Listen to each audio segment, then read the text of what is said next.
I call this meeting to order at 4:02 on September 21st. Erica, would you call roll, please?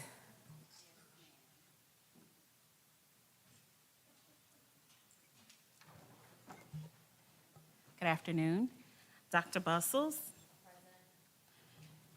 Councilman McDowell. Councilman Brennan. Chief Holbrook. Present.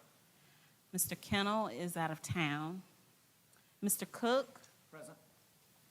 Mr. Wilkinson. Mr. Whitehead, has he joined us? Present. Okay, thank you. He's on Zoom. Ms. Farrell. Dr. Cluse. Ms. McCullough, Judge McCullough. Oh, you're not Amy. She's never here, sorry. Ms. Sutton. Here. Thank you. Mr. Brock. Mr. Flores had a death in his family, so our condolences to him. Mr. Dobbins, Ms. Skelton, Mr. Ogburn. Thank you. That completes the roll. You're welcome. Good afternoon, everybody. Actually, Dr. Bustles, can we get a motion to approve the minutes from August 17th, 2022? Motion. I'll second it.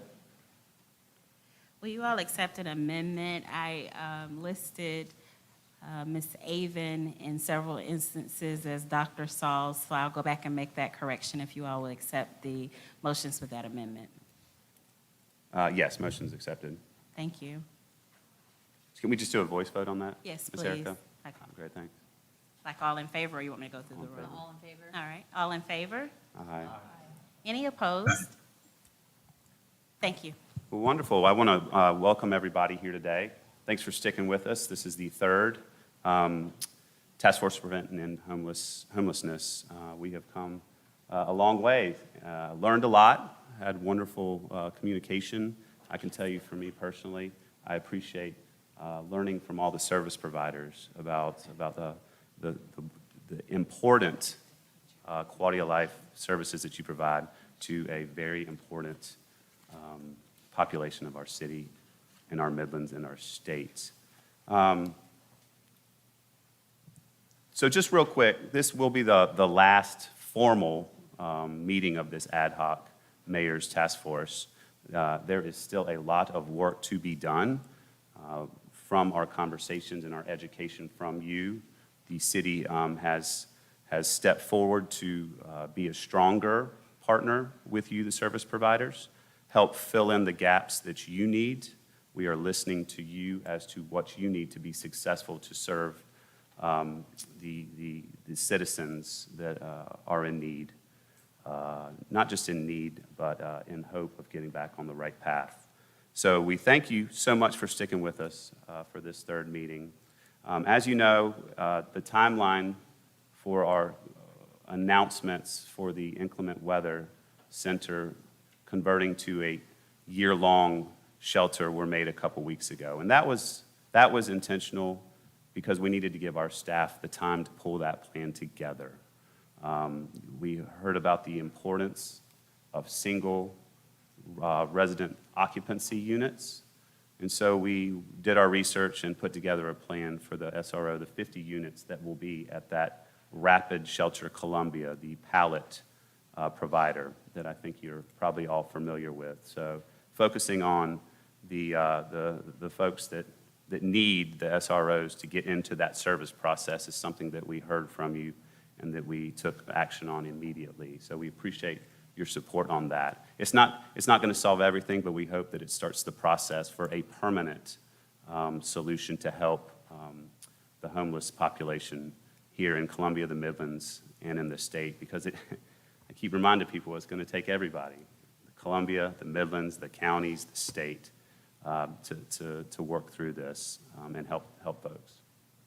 So the Rapid Shelter, the 50 pallets, we currently have job postings for homeless coordinator and 2 staff to help coordinate, communicate with you, the service providers. So if you have any good candidates, please, I guess, Ms. Wilson, we would send them to our job portal at the city, or where else is the job application posted that they can find it? It's there at the ColumbiaSC.gov. Okay. The Human Resources or Employment tab, and that job, my intentions are for the director and the coordinator or manager position, to close next week. Because Next week, we okay. need to move forward with hiring, and then the specialists may be out there a little bit longer.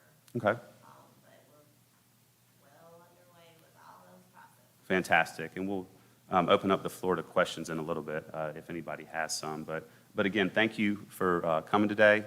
The input doesn't stop today. The work doesn't stop today. We're going to work together as we move forward to bolster our services here in Richland County, Lexington County, City of Columbia, and the state of South Carolina for the homeless services. So with that, Dr. Bustles, would you like to review the ordinances and permits? Absolutely.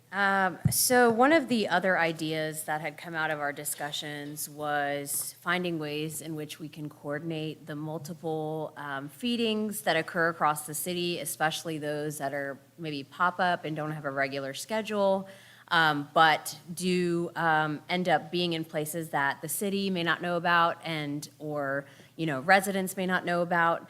And so I'd actually like, if it was okay for our legal team, to come up and just provide a brief overview of this ordinance. This is a draft ordinance that we'd like your input on. And then it would be formally submitted to City Council for review upon, our discussion here today. So would you mind coming up and just giving us a brief overview? Thank you.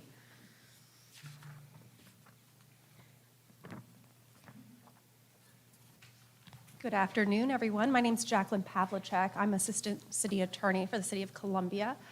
Before you in your materials today is a draft ordinance that addresses the pop-up distribution events. Much of our discussions in these task force meetings has kind of centered on feeding-based events.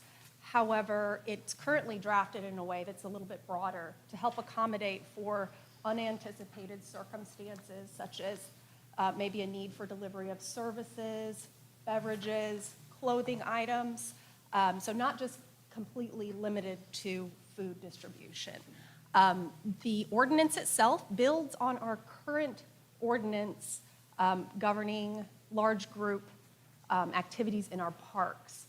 So you'll see a lot of language in there that is largely mirroring what we see in just the regular event permit process. From there, it builds on a program that actually stemmed from the city of Miami. And so we incorporated some aspects from that we felt like it was hitting on some of the points that the task force and others had voiced, indicating areas that we wanted to address. And it also provides just for a deposit only instead of an actual fee, so that the providers, the organizers, are able to get their money refunded to them after responsibly holding an event. Right now, as currently drafted, it has just a number of 5 locations. That is just a general number that we're trying to look at.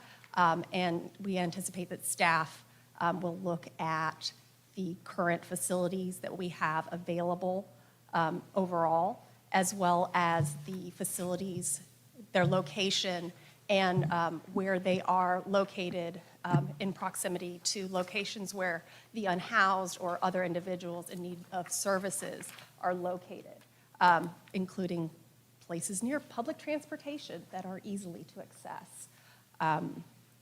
Other than that, it's a starting point, and if there are points of departure, areas of concern, certainly welcome any feedback that we can get. Any questions? Of course.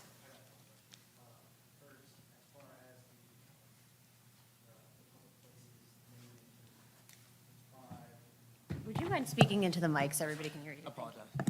As far as the public places, I know it mentions there's 5 or will be 5, no less than 2. Are organizations allowed to bring their own public places, or are these like going to be designated by the city, and these are the only places that they are allowed to do these type of free distribution? As currently drafted, people can organize a free distribution event under the current permitting plan that we have in place. That plan requires deposits and fees and a whole lot of other stuff. Not always the most practical when you are trying to hold an event with purely altruistic purposes. And modifying the timetable too should be able to help us to address immediate needs. In terms of the, will you point me to the link, like the page number in your packet? Okay. I'm sorry. Well, no, it was just a general Oh, question. okay. Is the city going to designate these places for organizations to have these things, or can the organizations do it at the places that they have already been doing it, or they feel is appropriate after they get the city's permission? So these will be at specific locations within the city that have got appropriate facilities, like bathrooms, for instance. Parking is a great thing to have, hand washing stations, so that when people are distributing food, they can wash their hands. Important thing. And so they will be selected by the city, ascertaining the locations that are most appropriate, and also the locations that have appropriate features like lighting, appropriate security, so that the people who are attending these events can attend events in a location that has already been vetted by the city. Gotcha. So if I'm applying for a permit, if I'm an organization, and I have a place that's not one of these designated areas, it would likely be that my permit is denied? If it's not in one of the approved locations, absolutely. If there are locations that providers are currently utilizing that they feel like it is meeting just the basic requirements set forth in the ordinance, by all means, please voice that to staff so that we can take that input. Also, if there are facilities or locations that these events have been taking place, and there's any concerns regarding those locations, perhaps there's lighting that needs to be updated, or parking, or anything like that. We certainly want to know what it is so that we can try to make sure that the locations that are ultimately designated are the ones that are going to be able to suit the most amount of people and purposes, and ultimately serve the community that we're trying to address. All right. I have another question. Of course. As far as in the draft, it says that I'm responsible.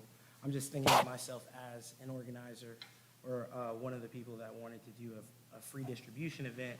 It says I have to disclose all of my affiliates of other people who I may be affiliated with, so that, I'm assuming it's not for double permitting, but the way I interpreted that is, let's say if I was with her and I'm affiliated with her, if I have a free distribution event that week, then she cannot?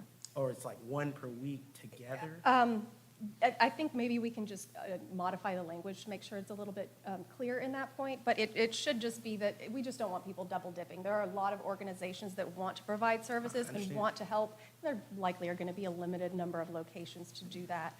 And so depending on the volume of requests and whatnot, we can make modifications to best suit the needs for the city. Because it's dependent on the availability of the locations that you've already Right. designated. So for instance, we know that Finlay Park is up for a lot of renovations in the future. That location may not be suitable for free distribution events year-round.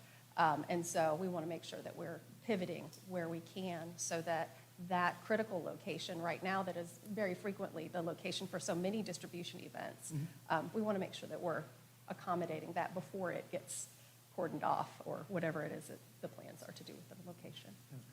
Also, my last question, I'll apologize. No, of course. There's a provision in here that says that if you're having a free distribution event, that like on the plates and the cups and the bags and stuff, you need to have your organization's name on that. Name and the date. So this helps us to track litter. Understood. Right? And the date of the date on there of the free distribution event, it helps the people who are receiving those food items to know the date that they were originally distributed, right? And I understand that point. I just wanted to make sure that that's just not an undue burden for the people that are trying to have these things going to get, personalized bags, totes, stickers, and stuff No, like no, no, that's not what it requires. It just requires labels. You can feed those straight through a printer. that? Okay. Perfect. Those are my questions. Thank you. I had a couple Yeah, questions, too. absolutely. In terms of what risks does the city take with this ordinance? There's always a risk analysis in law. In terms of freedom of assembly, what's the boundary between an event and people gathering and sharing food that they bring in? I know there's the number 25, but in designing the ordinance, how do you all think about that in terms of clarity? And So the think city- about enforcement in particular, like who will be enforcing this? The enforcement is, I believe it should be up through Parks and Recreation. This is a civil infraction, so it's not something that is going to be enforced by law enforcement. The next part of your question, who enforced, sorry, I took it out of order. In terms of freedom of assembly. Okay, Yeah. so there's absolutely the freedom to assemble, but the city has the right to implement appropriate time, place, and manner requirements. And it does not restrict the ability to do it all over. There are private locations, for instance, people can do it on, and it's only governing the free distribution events, right? And so if people are distributing items in the street and blocking the street, that creates a whole lot of issues. Or distributing just unknown items and things like that. So there are some parameters to it. However, presently, we don't believe that the current risk is. The interpretation and enforcement would be then Parks and Rec that would make that determination. Likely, in the current draft, that's how it would be.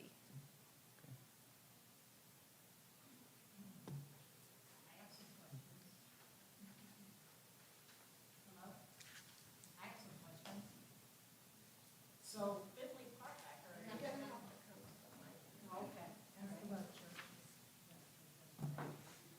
Yeah, Phyllis will also ask some questions too behind me. Elaine Cooper, worked with Food Not Bombs for years, and was one of the founders of Helping Homeless. And my husband also volunteers at the Inclement Winter Shelter, pretty much every day through the cold weather. So Finley Park, I heard, is kind of, they're waiting on it. There was big discussion, and now it's off. That's what the newspaper reported. There's no forward momentum on Finley Park being remodeled. They're waiting for partnerships, whatever. So anyway, Finley Park is open to the public and to the right to assemble and feed hungry people, to have picnics. And also, what about churches? Do churches have to pay a fee because they're going by their religious beliefs, feed the poor, help others in need, love, others, those moral thoughts that lead them? How much will they have to pay? Do you know? They will be treated exactly the same as everybody else. Which is what? What would they have to pay if they did just go ahead and have an event out of the right moral compass that leads them? The underlying background for the purpose for why they do that is not particularly relevant to the city. However, they would be treated, religious groups would be treated just like everybody else. Not worse, not better off. They would need to pay a deposit, which would be refunded to them. And right, and how much is this deposit? It should be set forth in the ordinance. I believe it's $150. $150. Just want everyone to do, so you can hear it through the mic. Okay. $150. Yeah, that's right, $150, okay. Wow. So Miami ran into a lot of civil courts and problems that Food Not Bombs and other churches and other nonprofits did take them to court on. I just want the city of Columbia to be aware that that's still an ongoing situation in Miami. And I can supply you with that information from the founder, the actual national and international founder of Food Not Bombs, who is based in Miami. So the And- Miami case was focused on eliminating feedings altogether, and that's not what we are doing. As our city attorney so I think eloquently explained, this is simply creating parameters to ensure that we don't have a duplication. Elaine, I know that this is your first meeting. I also want to point out that there's over 44 services that are dedicated to feeding already. So it's not that we don't have those services. I also want to be clear that if you are a church and you have a private property that you choose to feed on, this does not affect you. This is simply public spaces that the city has to take on the burden to clean up litter and deal with the aftermath of people coming in, doing a kind thing, but leaving a lot of consequences for us. I hear you on that, and that was going to be my next question. I hear that litter problem. So what is the city supplying as regarding the litter? Are they supplying recycled containers? How many containers are they supplying for these sites I think- to handle the litter? I think in my reading of the bill, if you are approved. Here, the mic. Yes, ma'am. If you are approved through the permitting process, the city will then know what you are doing, and then they will provide the necessary resources. That's the point of the process, so the city can know. I understand your concerns, but I think that in my reading of the proposal, the city would be informed enough to be able to help and assist. I understand what you're saying, but, as you know, in any situation where there's hungry people, and especially people, who really came out as a result of COVID and will still be coming out as, there's, evictions happen again and all of that, there's no telling how many people are going to show up at any event.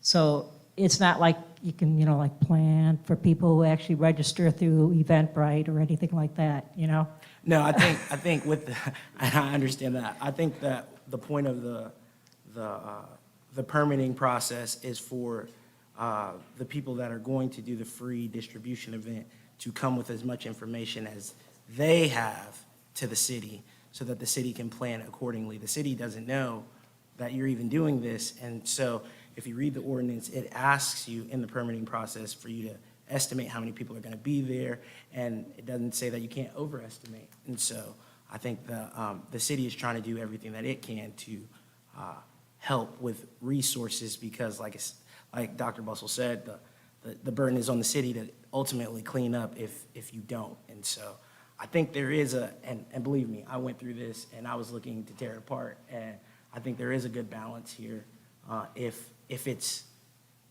used appropriately and you can get it in on time. The only thing I would say is the 2 days notice, that may be some of the rub, especially when you're asking for resources and things like that, being able to turn a permitting around in 2 days. If the thing is 2 days away, that might be a future problem, but the city attorney is here and she hears Right. that, so. So there's a 2-day requirement, just a 2-day. Is there any talk about extending that beyond 2 days? It says that the application needs to be submitted at least 2 business days before the event. Before the event. So you can submit it as far in Early. advance as you would like. Right, but you We just couldn't- need a little advance notice. but so not we a can day. Make sure that the appropriate tasks are done. Okay, well, I'll have more questions in a little So bit, I'm sure. I want to go ahead and open it up to the task force and see if you all have any other questions before we open it up to the public. I have a few, but I'll try and keep it brief. One is when considering the like delegated locations for these events, will those spaces also be hosting like other city events? So will free distributions be competing for time not only with other organizations, but with like city-funded events? And will that then reduce even further the access? Because I think we talked a little bit about how with 5 spots and maybe needing more or less, or, wanting to make sure that different organizations have space and time, if they're also competing with like city-funded events, will that interfere with the time availability, or will these be specifically designated for distribution events? Depends on what city council would like. Okay, well, I just then would note that I think that if like for this place, right, is really a beautiful facility and well-located, but it has a lot of city events, and so if we're looking at spaces like this, just in the consideration, and maybe thinking about that competition, that's a different type of availability competition that didn't exist prior to this ordinance, and making sure that when we find places that are available, that they're not only convenient locationally, but convenient with availability. That's just one comment. And then my other question is, I understand that the task force here has had a lot of say in different kind of different issues going forward, but specifically for meal service, is there any kind of consultation with folks who typically do meal service or free distribution events, and asking them either what hurdles they've experienced or getting input from them? Because while we've had service provider input for this task force, I think that a lot of the meal service providers have not been able to have input, and so I'm sure that they have had hurdles or obstacles that were not identified by this group and might need to be considered when So the drafting three new ordinance. folks that will be coordinating our services, a lot of the roles to collaborate and align and engage different stakeholders with this new rapid shelter, they will have that opportunity for input. This is not something we're passing tomorrow, right? We want to be very thoughtful and intentional, but we also know that there's a certain level of urgency. We've seen that there's multiple services. We've actually heard from people, even on this committee, that have experienced homelessness, saying that there are so many options and duplication of services around lunchtime in the middle of the day that we're not spreading out our resources well. And so that is really the intention behind this, is to make sure that there is something available every single day, and you don't have 10 groups doing the same thing between 11 and 1 on a Monday, which is what we're seeing happening right now. Again, the caveat being, if it's a private property, a coffee shop, a church, whatever, you can do whatever you want. This is specifically for city-owned property and spaces. Sure, and I respect and understand that. I think I'm just trying to think of what we might have missed in our discussions. I'm sure that there are others that are going on, but for instance, I've been a part of meal services where the donation of protein got delayed by a day, and so we were planning for one day but had to push it. And so that kind of hurdle we haven't really talked about. So just making sure that that's put into consideration with this ordinance, because there are things that are unique to free distribution issues that are different than generic experiencing homelessness issues that we've talked about. Absolutely, yeah. And so I can't remember exactly where it is in this draft ordinance, but in the ordinance, or the draft ordinance rather, there is something in there regarding providing at least 24 hours advance notice regarding cancellation.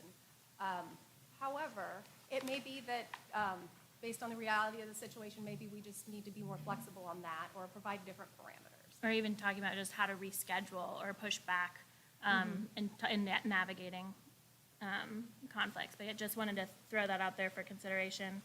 And then 2.5 brief other things. For the affiliation, and Judge Brock talked on this a little bit, I think that a lot of the food services that I had been participating in were working on doing more collaborative events, because if folks are coming for meals, then why not throw in a flu shot? Why not talk about how to apply for insurance? Why not schedule your mental health screening? And so there was a lot more partnership the more established that they got, which was really great for service provision. But if that's going to then disqualify affiliated agencies from pursuing their own permits within that week, or asking for more time, I think that would discourage collaboration, which I think is opposite of what we want as the task force, right? We're encouraging it. So that's just food for thought. And then as far as the 2-day, if it's denied, you have 2 days to appeal, and then a final decision 2 days after that. Putting on my defense hat, I do have concerns that the city has the final say regardless of a denial. It seems like maybe, even like for parking permits, the more you appeal, it eventually goes to a court, which is still a city court, but a neutral body, and trying to figure out how eliminating the city having the final and only say and having no recourse outside of the same people who enacted the ordinance. That makes me a little stressed, but I could be alone in that. And then finally, I promised I would get to the end eventually, but it talks about any distribution for anyone, and then it limits it to folks experiencing homelessness or are otherwise in need. Excuse me, I'm sorry, will you just point me to the? Sure, that's 15.6, just looking at what free distribution event means. Gotcha, thank you. And thinking just kind of big picture as someone who's done organizing before and talking about, the freedom of speech and right to assembly that Dr. Clues brought up, thinking about passing out literature on knowing your rights, passing out definitions of jury nullification. And I think that there have been specific suits in other states about distribution of jury nullification pamphlets around courthouses, which are both public and could anticipate more than 25 people, and that being protected speech, but it would still constitute free distribution because it's a service, it's an item, it's information to folks who theoretically could be in need. So just thinking about, is this only like goods or is this going to be information? And what would folks who are doing that mean? And thinking about, there are some, religious folks who stand on the corner and pass out their ideologies or small Bibles in places that could theoretically gather 25 or more. So just thinking about, is this including information, or are we specifically targeting food and like goods? And so I think that definition is broad enough to incorporate that stuff, and I think that would be just something to think about and address from that standpoint. But I believe those are all my Thank you. kind of comments. Could I ask an additional question? So this is around, I understand the permitting process, I understand thinking about locations and rationale for that. Is there a coordinating function that's included in the ordinance? Who would coordinate? And I appreciate the way that you framed it, Dr. Bustos, in terms of we want to be sure that we aren't overlapping services. So I didn't see it, but I'm not versed in legalese. This would be something that falls under the 3 new positions that we are hiring. We are taking back the coordination of services that the city is directly impacted by, or i.e. funds.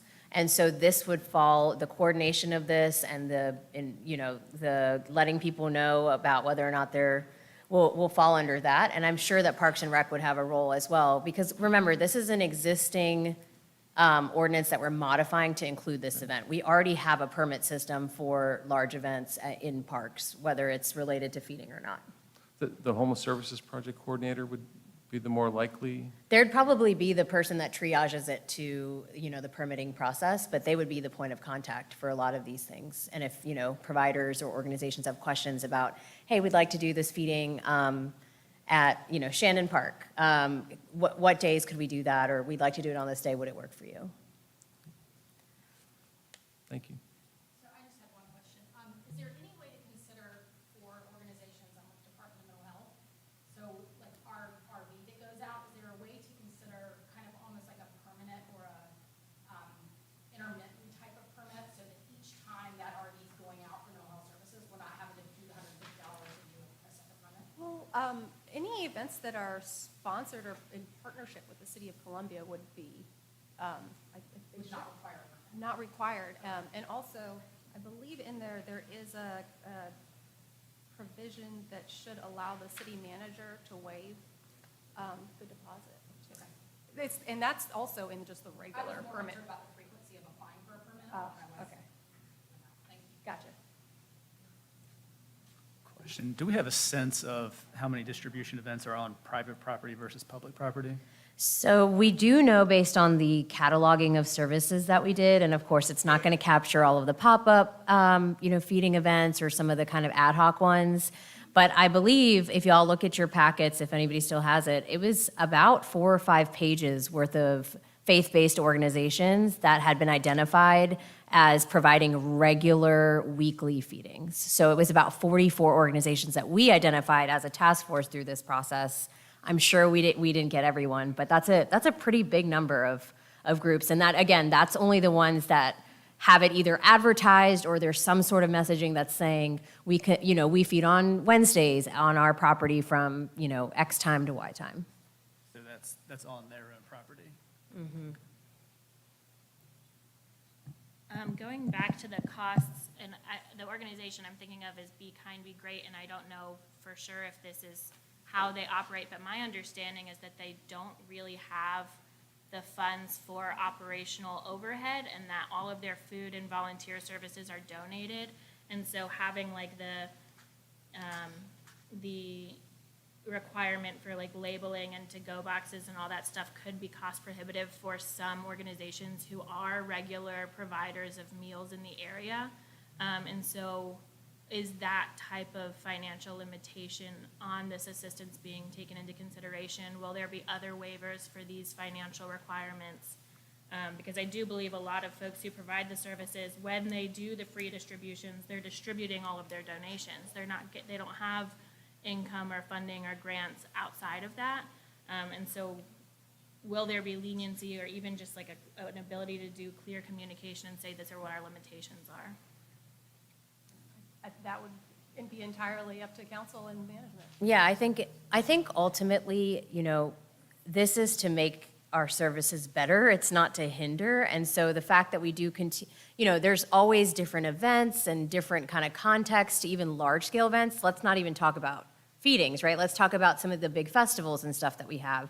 There's always a certain level of discretion and conversations that, City Manager Wilson, CPD, all of these folks have, and we've always been able to adjust accordingly because of the leeway that is in this ordinance to do that. And if we're able to come to a mutual agreement, I don't see why that would be an issue, because the end goal here is to just be able to have a really clear understanding and coordination of what types of events are occurring in our parks. And I would just encourage like an openness in that being an option, because I think reading this, even if the understanding and the willingness for the conversation is there, reading this ordinance by itself without there being some sort of information of if you cannot comply or if this is not available to you, then there might be other options. I read city ordinances all the time, so I can read it pretty quickly and have opinions, but that's what I went to school for. So a lot of folks who are doing this service providing might not be able to do that in a way that allows them to understand that there is the option to work with the city. And so I would just encourage that communicative, friendly atmosphere. Which we do right now. And most of the time, just to be frank and honest, because there hasn't been a tone set about the resources, the massive amount of resources. If I went and took a picture right now down probably Taylor Street on the hill near St. Peter's Church on the other side of Finley Park, I would probably find an abundance of styrofoam containers that our very noble Public Works Department will go out and try to clean up. And so I think we are more than friendly and more than compassionate, and we're going to try to strike a balance. But I don't know that a city ordinance tone of it on any city ordinance really, particularly when you're talking about setting guidelines, is always meant to be touchy-feely and user-friendly. And I'm sure you recognize that because you're in the practice of law. So I think Dr. Bussell said it just perfectly. And anyone who knows me well, and I've been doing this a minute, knows that I'm more than reasonable. Absolutely, and I'm not trying to indicate that should be included in the ordinance itself, but maybe in like the Parks and Rec website, in the advertisement, where you go to the permits or something, not necessarily in the law. I think that an appropriate place for that will likely be like on the application itself. Like if you are having any hardships complying with this law, please contact this or list what it is. And then the city manager, when they get that application, will be able to say, okay, we can work with this, or no, we can't. This is a hard stop. So you won't be surprised by anything. And the person will know when they're filling out the application that, hey, if I let them know, maybe they will work with me. And it seems like you're open and honest.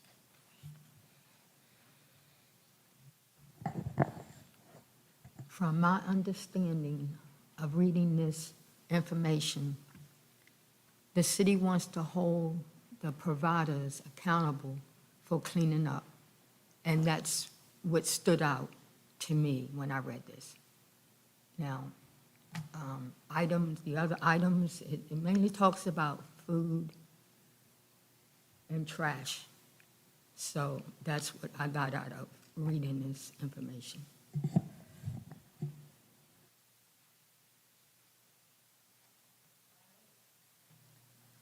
This is great feedback, thank you. As you all think of some things, of course, this is still in its draft stages, please let myself or Councilman Brennan know. Do you have anything to add on this? Yeah, actually, let's talk about public hearings and public input in the process.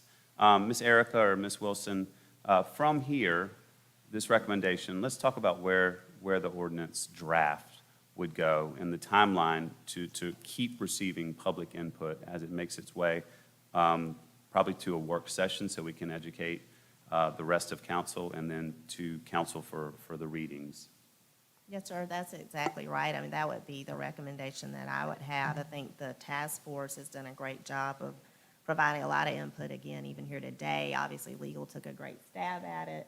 But of course, we need to now put it before all of your colleagues, put it in a public meeting, like a work session, for you all to review it again as a full council. And quite frankly, I need to review it some more in the context of things that have been said today. And Director Davis for Parks and Recreation and Assistant City Manager Simons, who's over operations and Parks and Recreation, are at a national conference. I don't know that they've put their eyes on this in its totality. So there's a lot of additional steps, and we'll make sure that all the input is taken into account.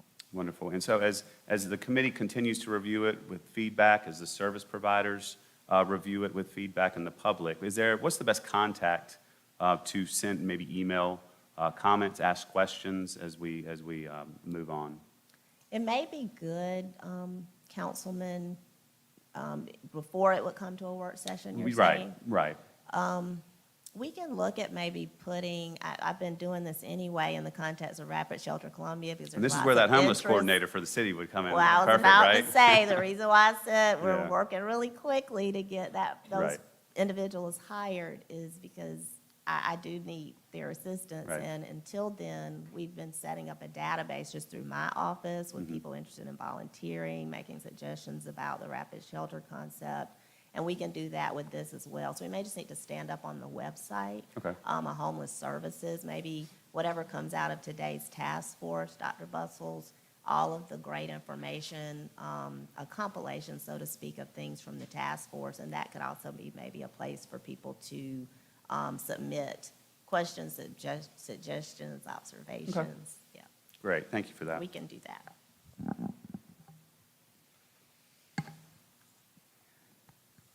All right, if there are no other questions from the task force, then we will move into our long-term strategies. So there's been a lot of different conversations, a lot of work that we've done over the last several months. I wanted to recap to all of you some of the strategies that you all have determined in terms of what you'd like to recommend to City Council, and then I'll open it up to see if there's anything else you'd like to add. So in addition to some of the shorter-term changes that Councilman Brennan announced, here are some of the strategies that came out of this discussion. First and foremost, we'd like to identify and create an infrastructure for services after 5 p.m. We talked a lot about how that is a gap. Most services are provided from 8 to 5, and so while we have expanded some of our mental health clinicians within our law enforcement as a part of the Pathways unit, there still continues to be a need for us to create some sort of system that a business owner or a community member can call and be directly connected to a set of services after 5 p.m. We also talked about how we wanted more beds and single occupancy beds for the chronically unsheltered. Some of that you all are going to be able to address through the Rapid Shelter Columbia and the 50 pallets. But our work still continues in terms of identifying permanent housing solutions for those that may be triaged through Rapid Shelter. We talked a lot about feedings, and of course I won't harp on that too much because we had a great discussion just now, and we want to continue to streamline and coordinate some of the feedings that are occurring across the city.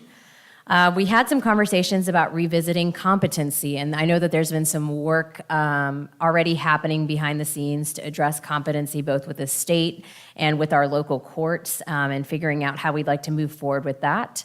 We talked a lot about regional and state cooperation in terms of support for all that Columbia does. I want to remind you all that we learned from the United Way of the Midlands, that is the continuum of care provider, that there are 19 counties in the Midlands, and Columbia is actually the only city that has a low barrier shelter like Transitions. So there's definitely been a push, and there's been a lot of conversations for us to continue to receive regional and state cooperation and support. And United Way shared with us that the funding formula that we receive for the number of people that are experiencing homelessness is much lower than a lot of other states. And so really pushing from a federal level to our delegation, the importance of getting more funding to address those needs is going to be a long-term strategy that we are recommending to City Council. And we talked a lot about how we don't want police to be the first point of entry. And oftentimes that's really how it is because there's nowhere to go. And I think that that is aligned with some of our conversations about the lack of kind of services after 5. But we also just talked about how we'd like to see more of a presence of kind of the beat cops in our entertainment areas, really leverage our Yellow Shirts program and make sure that we have resources to help people that may be experiencing a mental health crisis and frankly, address those that may be engaging in criminal activity. We touched on, and I will say that this is a win, the 2013 task force, which seems like a long time ago. They wanted to have the Maine's Best Convenience Blue Store shut down. As you all know, we were able to do that, and we've seen a drastic improvement in terms of some of the criminal activity that has occurred there. So shout out to CPD and the city manager for working with our community to make that happen. And then we talked a lot about how we need to coordinate our services as a city. And so that is where you're seeing this approach of us really having a homeless coordination housed in the city to help develop outcomes, shared understanding of success, work more collaboratively with our providers, because frankly, over the last several years, our staff just hasn't had the capacity to be doing those things, to be attending the Midlands Area Coalition. And so now that we'll have a dedicated staff, we really hope that it will be a way in which we can resolve some of the issues that we've seen in terms of working in silos or maybe not having a shared understanding of some of the things that we'd like to accomplish. Those were the major things that you all have said and talked about over the last several meetings. Is there anything else that you all would like to include in our final report to City Council? I think this goes also to the ordinance considerations, but having an appeal process for comment trespass notices, if you can't get to the places where they're doing feedings now, then that's a problem. And since there's no clear appellate process, I know we talked about that in other meetings, but.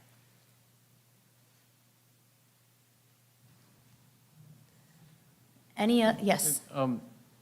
In terms of tracking and accountability, and this, I guess, would be part of the descriptions for the jobs, but having data available in terms of how many people are using the shelter and services, having that be something that we can compare to different years.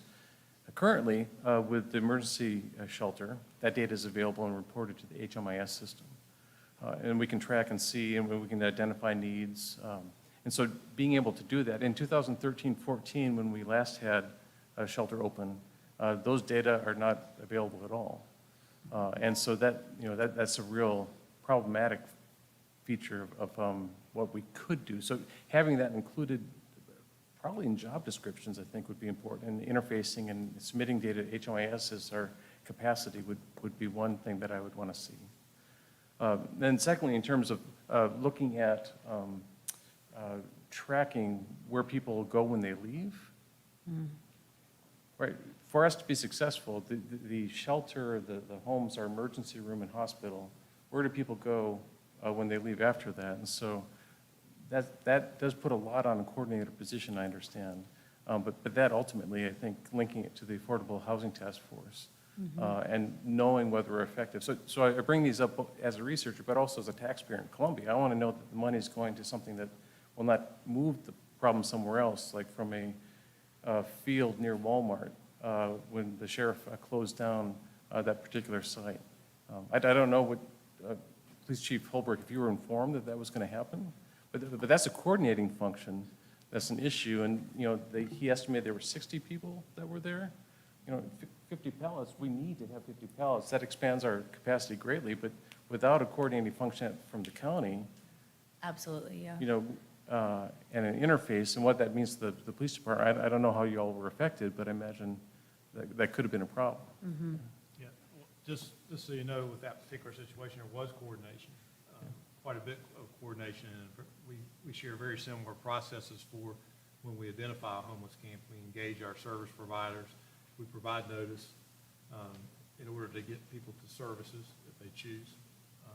And, we can't force that, but we give ample amount of time to vacate from the property. All these properties have significant public health issues that are attached to it, and oftentimes criminal activity as well. A lot of assaults, both physical assaults and sexual assaults. So it's important we identify them and that we get the right services to them. But I think it is important to know where folks are going on the back end. But I'm always very curious to know how they got here on the front end.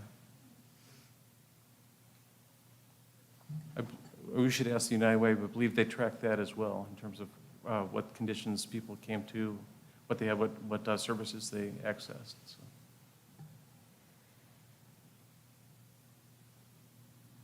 All right, well, I actually wanted to pass it over to Jamar, who we've had some great conversations in between the meetings. So as Jamar shared with all of us openly, you can stay right there. He is someone that has engaged in a lot of different services for the homeless, and oftentimes after these meetings, we would have some just reflections together about how things went. And so he wanted to share a little bit of his story and give some strategies that he thinks, based on our discussion, would make sense in terms of moving forward. So I'll pass it over to you. Good evening. Can y'all hear me? Okay. Good evening. I'm sorry I'm a little tired. I'm running on like 8 hours of sleep since Sunday. But, I shared when I first came to this group that I was homeless. And I had been homeless over a number of years, stemming from living in New York to moving to South Carolina. I'm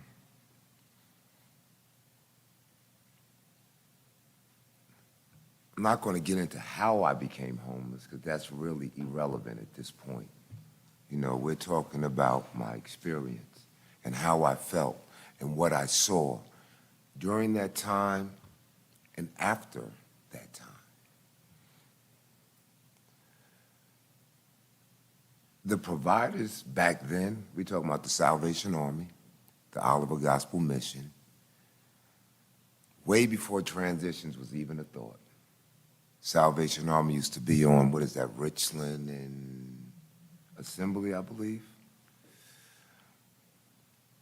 It was a cold, dark experience. You're living in living conditions which were filthy. The showers were nasty. The facility itself was nasty. I remember back in 1995 being in a small little hotel room with 4 bunk beds and 8 grown men, and we're all sharing this little itty-bitty shower and toilet. Ironically, out of that experience, only one person out of that whole 8 rooms has overcome the homelessness, one in myself. So if you start looking at the odds of numbers, it's not that great.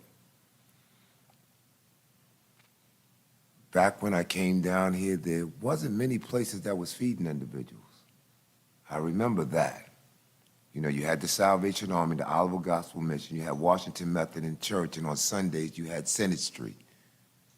The last time that I actually experienced some homelessness was probably back in 2014. And by this time now I'm in transitions. I'm not going to talk bad about transitions.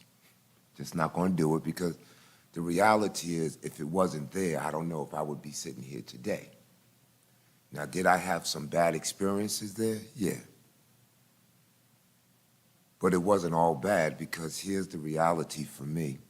My reality was based off of a foundation that came from a group of parents that told me that I can be anything that I wanted to be. And remembering what they shared with me, I knew that I could overcome it. I just had to do something about it. So for me, I worked, and in the process, I gained the friendship of a lot of the social workers, and most of them are no longer there anymore. And they truly and genuinely cared about the individuals that were there, but because of politics, their hands got locked on a lot of issues.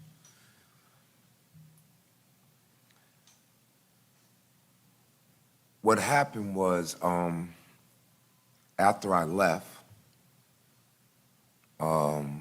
they asked me to come back, which is really unusual for transitions, because normally when most people leave transitions, they tell them you're not allowed back on the property for 6 months. But they asked me to come back and help facilitate a group, which eventually I wind up taking over the group, which was called Men Making a Difference. And that was kind of my pride and joy. I didn't want to do it because I looked at the fact that I'm not that far removed than you. What makes me feel as though I can give you something back? But at the end of the day, I remember working at Ruby Tuesdays on Divine Street, and this guy walks up to me and says, "I know you." And I'm like, "No, you don't." "No, I know you." And I said, "Well, where do you know me from?" He said, "You was facilitated that group, and I came in your class one time." I said, "Men Making a Difference?" He says, "Yeah, I used to live at Transitions." I said, "Okay, how you doing?" He said, "Man, I'm gonna tell you something. The things that you shared in that group, I didn't believe it." He said, "But let me tell you where I am today." He said, "I moved out of Transitions. I got a little apartment." And he said, "Just like you said, you might not have much." He says, "I don't have much." He said, "But I got a girlfriend and she's willing to wash my clothes for me." He said, "And also I've been off of alcohol for 2 years." He said, "And I pay my rent and I've been living in the same place for 2 years. So I just wanted to thank you for what you shared." I currently have a second job at Advance Auto. And one particular evening, another guy comes in and says, "I know you." And I was like, "No, you don't."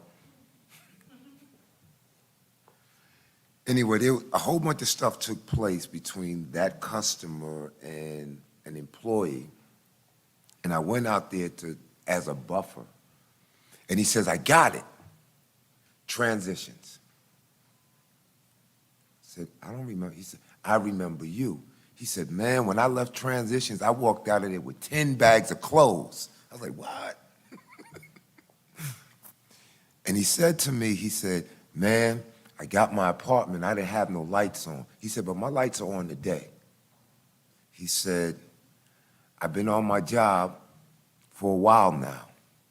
He says, "Not only do I have a place, but I own 5 cars." I was like, "Dang, I only own 1." And he says, "I'm doing a lot better today."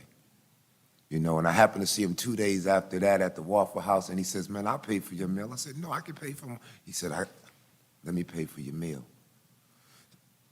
And I'm saying all this to say this is that even though the community, maybe the city, there's hope, and there's always that fire. I also had the ability to be a manager at the Inclement Winter Shelter. That's how I met a few of the people that are sitting in here today. And even to this day, if I walk down Main Street and a lot of those guys see me, they're saying, "Man, are you coming back to work at IWC?" And I was like, "I don't think so." "Man, you need to come back and work at IWC. I always got the best rest when you was on duty." And I'm gonna share this with everybody. Homeless people are not bad. They're just in a funky little situation. And if we look past what they're doing and look into their heart, what I found out is that we find out that these people are really good people. They're just in a bad situation. Even the ones with the mental illnesses, because even they have a glimpse of reality, and if you talk to them, it's like, wow. You know, so my experience wasn't bad, but the blessing is what came out of it through the people that I met. You know, and I hope that the city, the community, the services can somehow uniformly get together and let's formulate a plan. You know, I spoke to Steve Cook in Starbucks, we was in it about 3 hours, and the things that he shared with me blew my mind. Because these were things, because I didn't know what was happening on his side of the fence. You know, and it was just a normal Now, you done skipped out on me, Skip, so. But I believe wholeheartedly, and I'm nobody. I don't hold no titles. I'm just a man that sits here with the rest of you. That at the end of this, that we will be able to formulate an active plan that not just gives a Band-Aid to the wound, but we start to heal as a community in a city and grow from there. And what happens is when homeless people do come to our city, they say, look, I may not be homeless for long because they have it in place and I can be something. And that's all I got. Thank you. Thank you. Thank you so much for sharing your story with us and for lending us your experiences as we go through this process. So as Councilman Brennan mentioned, the work does not end here. There's going to be plenty of opportunities to continue to stay engaged.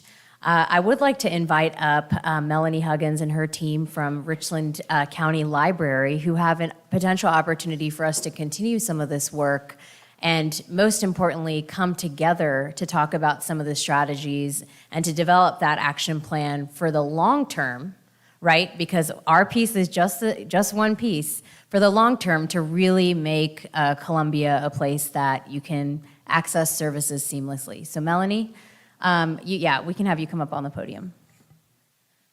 Thank you, Dr. Bessels, and thank you for that, sharing your story. We got into libraries because we love books, but it's really because we love people. And that's most of what we do now is serve people and meet their needs where they are and when they need us. So I'm not here to talk about the library. Actually, I am a little bit, but we do have an opportunity that we wanted to bring to this task force, who we really do appreciate your work, and we're looking forward to seeing the full report because it will inform our work as well. I'm Melanie Huggins. I'm the Executive Director of the library. I have with me my Chief Operating Officer, Georgia Coleman, who will speak to you in just a second, and Diana Keene from my Project Management Office. Over the past few years, the library staff has become really good at what we call service design, and it's using a human-centered approach to solving community problems. We started using this methodology internally when we were renovating all of our buildings and building new libraries and thinking about new service models. But it became really clear that this methodology and these techniques, where you put that lived experience at the center of what you're designing, you take the thoughts, the feelings, the motivations of the people who you're trying to serve, and you design around that, not the ordinance or the process or any of those things. But so we got really good at it. And we really learned pretty quickly that we could actually teach other people how to use this methodology and also take on bigger problems.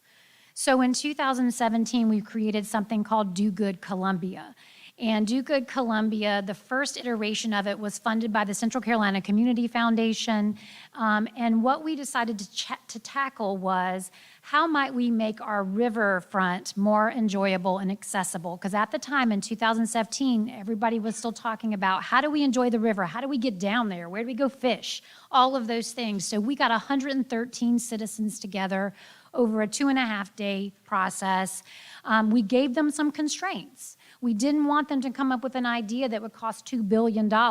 We said, you've got to come up with an idea that can be completed within 6 to 12 months. So that put some constraints around their ideas. We had 13 teams. They pitched their ideas. We had a panel of judges, which included city staff on that panel, and they selected a winner, and that winning team got $50,000 to take their idea and actually make it work. That is what now, if you go down to Riverfront Park where the Waterworks building is and all those hammocks and the mural and the signage that tell the history of that riverfront, that's what came out of their idea. Last year, the Midlands Business Leadership Group, so the CEOs of all the major corporations and employers in the community came to the library and said, we have a problem attracting Black and brown talent to our organizations. And once we do attract them, we have a hard time keeping them. And we said, we think we can help with that. So we used the same process to interview over 60 employees of all across disciplines, all across organizations, and we put together a report for the business community with recommendations of how to do a better job attracting and retaining their talent. So we're coming to you today because we have money to do good again. We have already gotten the funding. We're not asking for any money for that. We've got money to redo the process from a grant funder. When we applied for the grant, we thought we were going to tackle the how might we respond better in times of crisis, because we've had a flood, we've had the Allen Benedict Courts disaster, we've had all of these things happen, and we haven't really seemed to get ourselves together in terms of who does what when we have a crisis. That's what we thought we were going to respond to. But as soon as I found out about the task force, and I contacted Dr. Bustles, your chair, and said, hey, I think I can get the grant funder to let us redirect a little bit and take your recommendations from the task force and do another do-good around that. So basically what I'm saying is now that you know what you want to do, we can help you figure out how you want to do some of those things. So with that, I want Georgia just to tell you a little bit about the process so you know we're not just a bunch of wackadoodle people that are, trying to get involved in places we don't belong, but we really do have this great skill set that we think we could bring to your recommendation. So Georgia, I want to let you talk a little bit. Sure. I don't know if I can click. Let's see. Or click. Yeah, there we go. So human-centered design is the process that Melanie is talking about, and sometimes it's easier to show you what it looks like than to tell you about it. But really, it's a collaborative process where we bring together diverse groups of stakeholders, and we really are centering people's stories, people's experiences, their thoughts, feelings, and actions in order to design solutions that work for real humans. So design thinking teaches us to approach problems as questions. So if there's a challenge, we're going to turn it into a how might we question. That's what we do at the library. So I wrote some sample how might we questions just based on what we knew of the recommendations, a little sneak peek that we had. But things like how do we connect and collaborate across agencies to serve people after hours? How can we ensure that the experience of people visiting the inclement weather shelter or in the Pallet Home Village, that it's equitable and respectful and compassionate? These are the types of questions that we could tackle through a do-good process. We also know, as Melanie said, that great designs come from great constraints. So rather than thinking outside the box, we like to try to build the right shaped box to think inside of. And so this is where you would help us to define, what timeline are you looking at? What's the project cost? What partner organizations are required to be involved in the solution? Other customized requirements. We can design and customize a process, a workshop process, that would generate solutions that meet the needs that you're setting forth. And then we would develop personas. We're really good at stories, as Melanie said. And we really value stories. So we love to collect stories and hold on to them and amplify them. And by talking to real people who are either service providers or have experienced homelessness, we hope that we would be able to create some personas, what we call them, representative stories that we can then design around. And if you want to learn more about the process of Do Good Columbia, the work that we did with the river or with the Midlands Business Leadership Group, you can go to dogoodcolumbia.com and you can see a lot about the workshops that we did back in 2017, but also just how we approach design thinking and problem solving in general.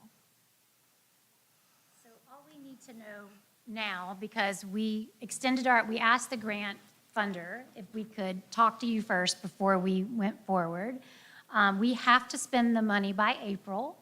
So the soonest we could probably get an event or an experience or anything done would probably be December or January. The latest can be March.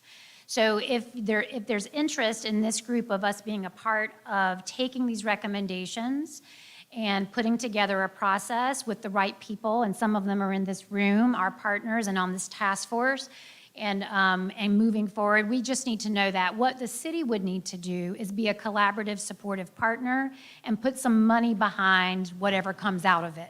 And I know you're already putting money behind this issue anyway, so it would just be a commitment to say, just like Midlands Business Leadership Group did, and just like we did with the river, that it's not just going to be getting together and coming up with a plan that doesn't happen. It's got to have teeth. And I think that the homelessness coordinator that the city is hiring would want to be involved, or at least to be a good starting point to have that person, plus a lot of other people involved.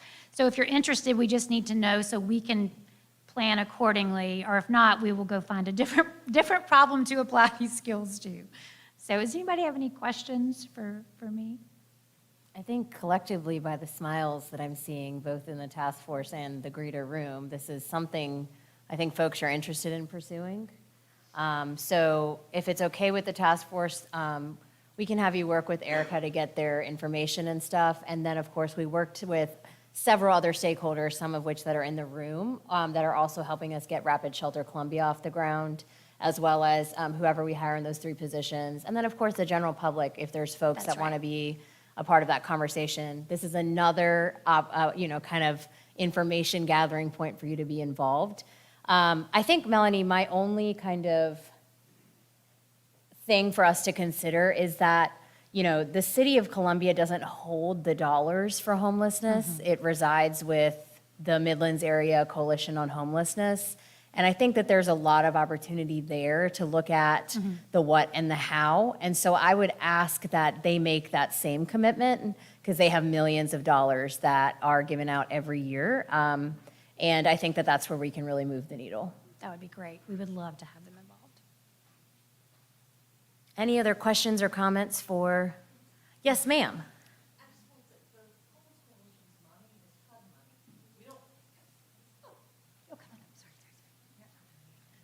The Homeless Coalition's money's spoken for. That's HUD money. We can't just direct it in whatever comes out of this. That Julie Ann Avon, I'm with Mercy and also a member of MOC.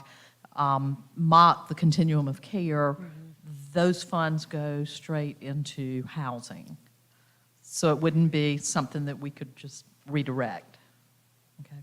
Right. I think what I'm speaking to is that there are many opportunities identified for better streamlining the services that participate in the MOC. And I think that the MOC should be a part of this conversation about collaboration and alignment, because there is, as you all said yourself, a very competitive environment of homeless services. And we need to address that in order for us to really have a true continuum for people experiencing homelessness.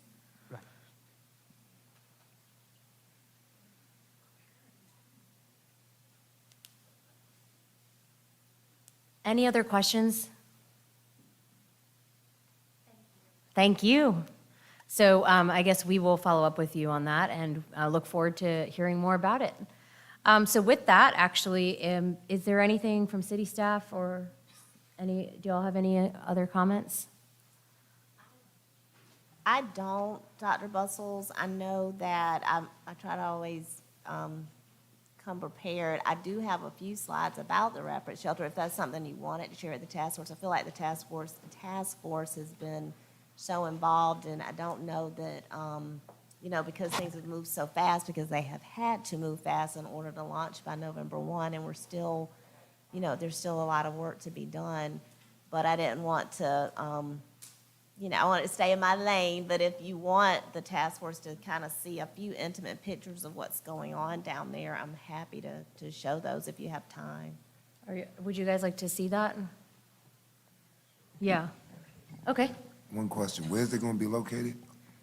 At the former IWC site. Okay. So that's not the first slide, though. I think Corey's getting us back up to speed here. So just for information's sake, for the task force and your information on just the construction schedule, can you go to the very first slide, Corey, for me? Oh, here we go. So,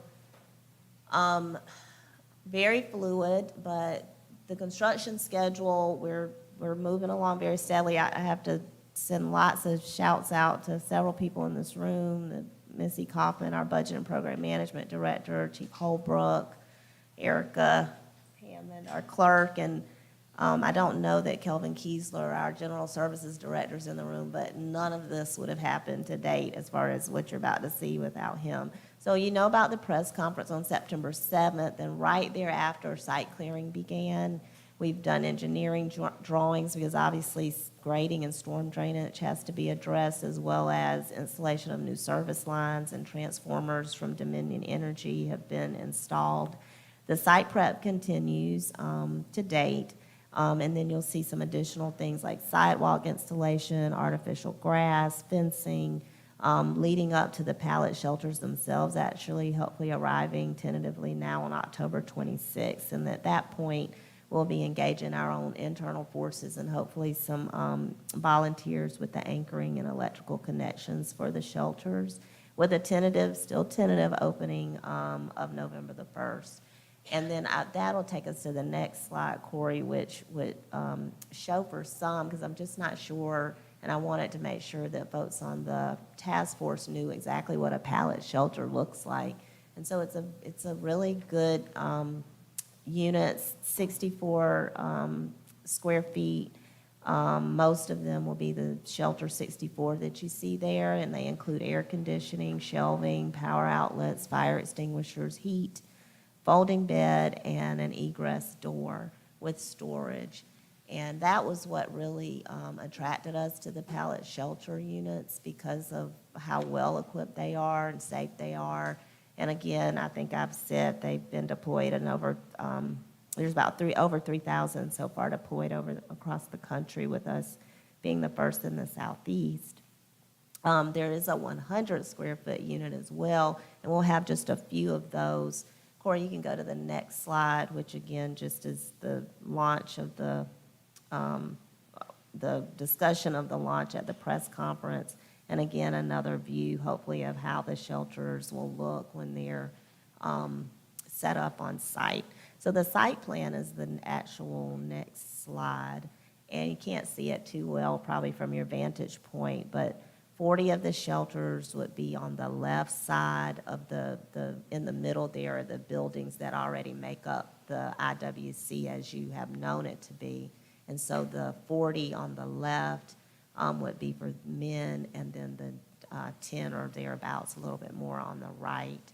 And we're working through administrative guidelines and the question of couples and all that. And I really want to thank Colonel Craig Curry with Transitions, who's given a lot of insight, because obviously in their partnership through the United Way, they've already worked down at the IWC as far as the administration of that as it has been. So he brings a lot of knowledge, and we're just tweaking several things and working towards our staffing model. These are just pictures on the next slide of the site clearing that began again on September 7th and 8th, continued, Corey, all the way through September 12th and 13th. We're, again, adding that new service, Dominion set transformers. There's been rough grading completed and gutter installation to date, along with storm drainage pipe has been started. So I only wanted to show this because I do want people to know that we take this extremely seriously when we are trying to work to provide, as you all have so rightfully noted, the need is there. And we don't want to just do something any kind of way. I mean, this has to be done right, it has to be safe, it has to be secure, and there's a lot of real in the field work that has to go into it. So if you haven't heard me talk about it in depth, it's intentional. My approach is usually that we get the work done and then we're gonna roll it out at the right time, in the right way, with the right staff, with the right rules. And I just appreciate the patience and all of the compassion and concern that this group has shown in the work of Dr. Bustles and her colleagues to allow us to even attempt to do this. So, thank you.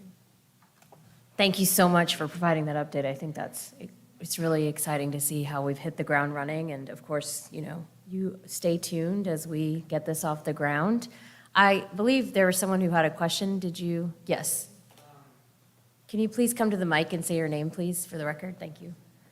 My name is Chris McGuire, and I heard a lot of good conversation here today.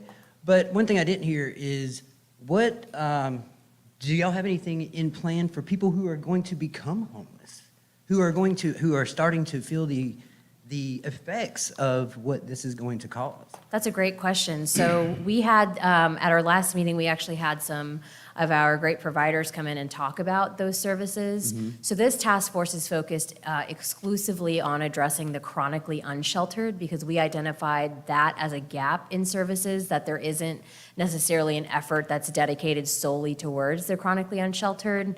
But as a part of the task force, we also cataloged, which is available on our website, and I'm happy to point it to you, all of the organizations that do serve people, families that are just right on that cusp of about to become homeless. Yes. And so it was really important for us before we decided what we were going to focus on to kind of get a lay of the land.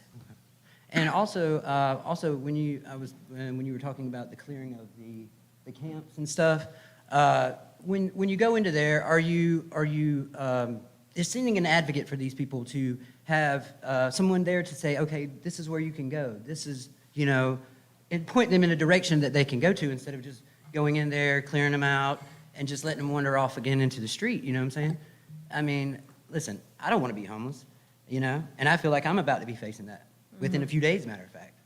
I lost my job because I fed a homeless person my employee meal a month ago, so that I pay for. And I just don't think that, that's right at all, period. But I do feel like, I was trying to do something out of the kindness of my heart for a 20-year-old kid who he actually worked for it. He came in and he asked me, he said, can you feed me? I said, well, I can't feed you. I said, but I get an employee meal. I said, you can have my meal. I said, but I need you to go outside, and if you'll clean the parking lot and clean up around the back, I said, then I'll be more than happy to feed you. I'll defer to Chief about the question regarding the encampments. I answered that earlier. We go in and provide notice. We take our clinicians with us, and we also reach out to our service providers and have them on site as well. Well, I know when, I guess when they cleared out the one on Forest Drive the other day, me and my friend over here, we went by there, and we didn't see anybody other than, just trying to direct the people where to go, where they can get services. You know what I'm saying? There's a lot of homeless people here in this town. I'm not from here. I'm from Florence, and I'm not used to some of these things. I come from a pretty good family. I never thought in my wildest dreams that I would become homeless.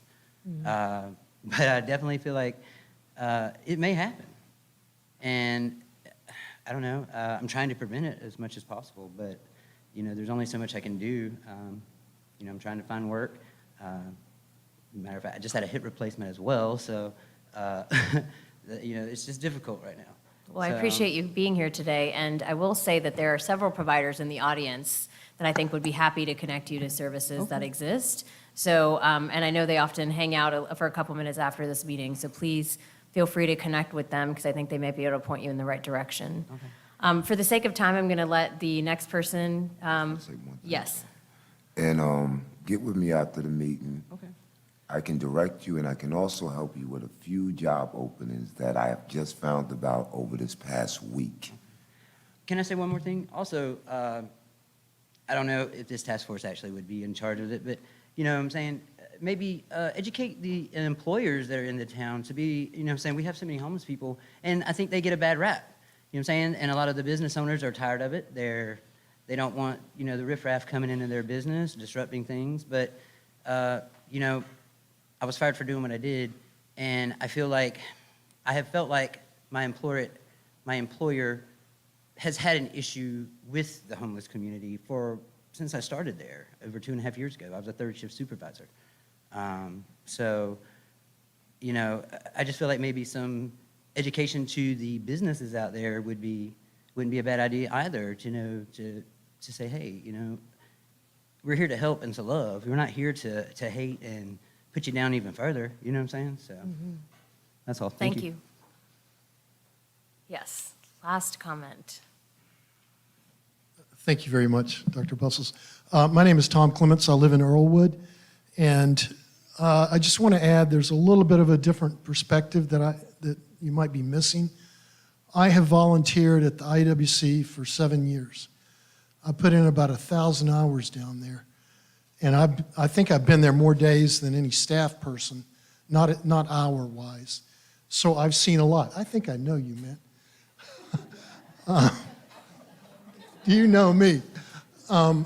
So I'm concerned, how the expanded services are going to impact, somebody like me. I'm very grateful that it's happening, because the two things that not volunteers, but clients coming in would say, why isn't this open all the time? We can't plan.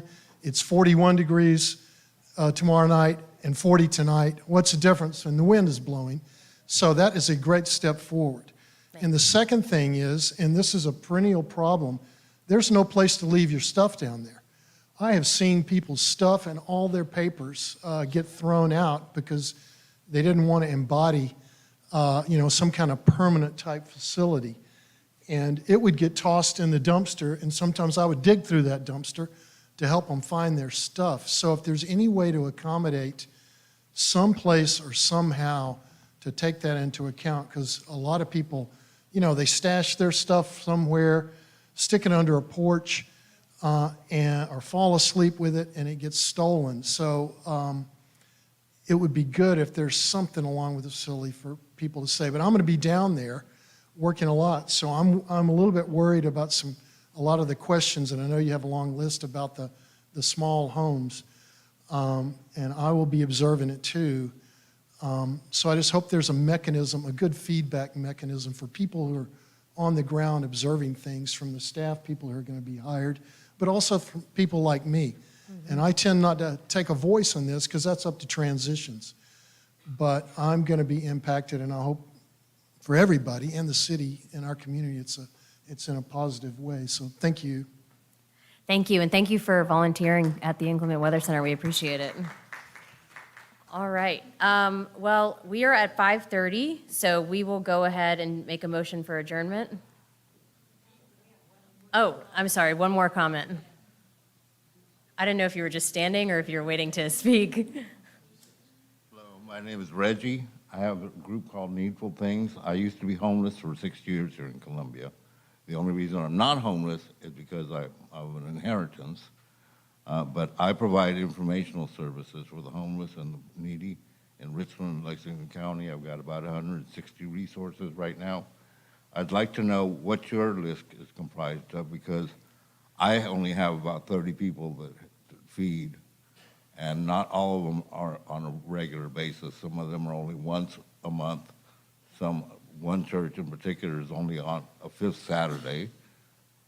So I'd like to know Yeah, where that I'm happy is. to share that catalog of And services. I'd also like to know what $150 registration, or whatever you want to call it, fee covers. The Parks Department, when they were issuing permits, were doing it for free. A lot of these organizations are living, on donations, completely just going to food markets to get food. They don't really have money to pay that. I mean, what is what's costing $150 to register? I don't know why So, that amount. Jacqueline, you may be able to answer this, but the way that I understand it, they're not paying to register, it's simply a deposit. When you look at the cost of cleaning up after feedings that we don't know about. It's much more than $150 when you factor in labor, materials, and all of that. So it's simply a way to keep people accountable, to make sure that they leave the place better than they found it. Well, there are identified locations where people are feeding. Is the city supplying adequate trash facilities there? No, not all of them, not all of them. I know that. I have a list for Richland County. These are all the resources I know of, and this is Lexington County. And if somebody had more that they can add to this, I'd be more than welcome to have that. I've also got a website with a lot more information on this. If there's something going on that I don't know about, then it's not really happening. When I first heard about the task force and I went to their location site, the website showing locations of different services, some of them didn't exist anymore.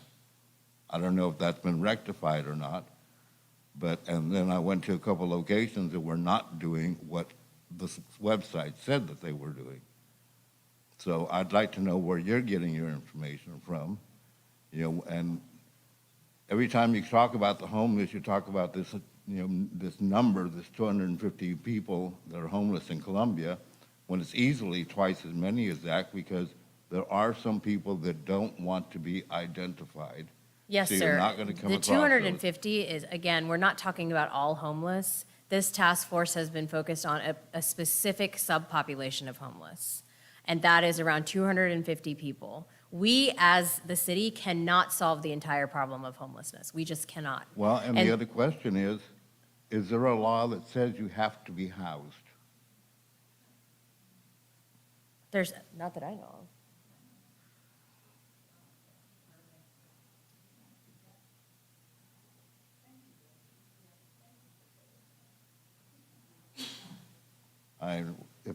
If there's no law saying you have to be housed, why aren't we, the city has got plenty of empty land that they can provide space for people that don't really want to be housed. I know two men in particular had decent paying jobs, benefits, everything to go along with it, but did not want to own a home. So what's the deal with that, Why are people being harassed? In the 6th Federal Court District, they ruled unless you can provide viable shelter for people, then it is perfectly constitutional for people to sleep in public, and it does not include shelters like Oliver Gospel, which are faith-based, and it also excludes places like Transitions that have such strict regulations about being there. And we don't currently have any of those facilities. So, we're not forcing anybody into shelters. So that's not a correct statement. We're providing some shelter for unsheltered people that may have been adverse to staying in Transitions or a situation where they were, bunked with others or they're around a lot of people. This is a sheltering philosophy that gives people kind of their own space. If someone doesn't want to go there, we're not taking them there against their will. It's an option for an identified part of a very vulnerable population. I'm not tracking on any criticism of what we're doing or what we're going about doing. Just Finley Park, for example, it's a public space. 6th Federal Court District ruled public spaces, unless you can provide viable shelter. We have viable that does not include anything we have here in Columbia. I think then that's they illegal. are allowed to sleep in public. I respectfully don't agree with that. You can look it up. And it's in the 6th Federal Court District, Boise versus, I can't think of the other party. So I'm going to allow y'all to continue this conversation offline, but I'm going to go ahead and, for the sake of time, we are now over. I'd like to go ahead and take a motion to adjourn. Motion, can I get a I second? motion to adjourn. Okay, a second? All right, all in favor? Aye. All opposed? All right, thank you.